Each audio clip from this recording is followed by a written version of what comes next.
Segment 2, the American way of war.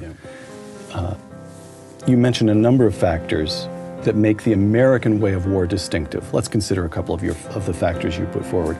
All of these I'm quoting from the father of us all. Quote, Americans are united by shared ideas and commitments such as the ideals of equal opportunity and individual merit. Our military functions as a reflection of our national meritocracy. Explain what you mean by that.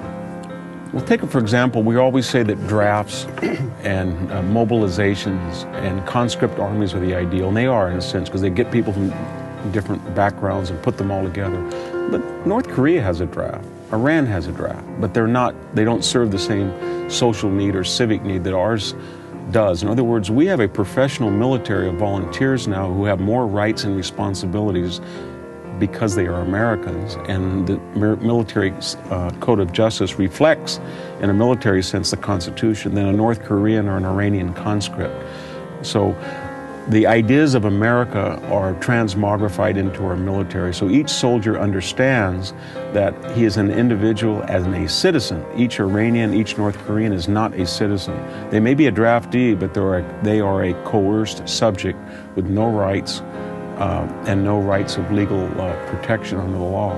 So, and that makes a difference for a soldier who's fighting, because he understands that he's fighting for a system that empowers the individual, will empower his children, will empower his friends, and he's not subject to the capriciousness of a tyrant or a dictator or a thug, as in true of North Korea in the long run. Right, you made the point earlier that victory goes not to those who make no mistakes. Everybody makes mistakes in war, but to those who make the fewest. But you also argue elsewhere in the book, victory also goes to those who can adapt to the mistakes and adapt to the.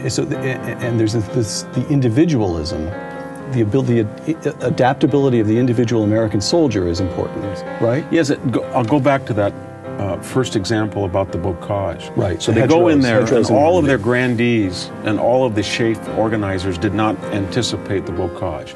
And the Shermans were not up to the Panzer Mark III and the Panthers, and they were exposed when they went up over the hills. And what happens? The individual says, we can weld spikes on rhinos onto the tank, we can blast through the hedgerows, and then that filters through to the sergeants, to the majors, and then people argue about it, and then that bottom-up, top-down filtration of knowledge is absolutely impossible in an authoritarian dictatorial system that's reflected in martinets in the military. And our system has always allowed that osmosis of ideas. It happens throughout Western civilizations. It's there with the Greeks. Greek soldiers will say, or Spartans, we have a testimonia where a Spartan hoplite will say, wait a minute, we should not be drifting to the right, let's stop.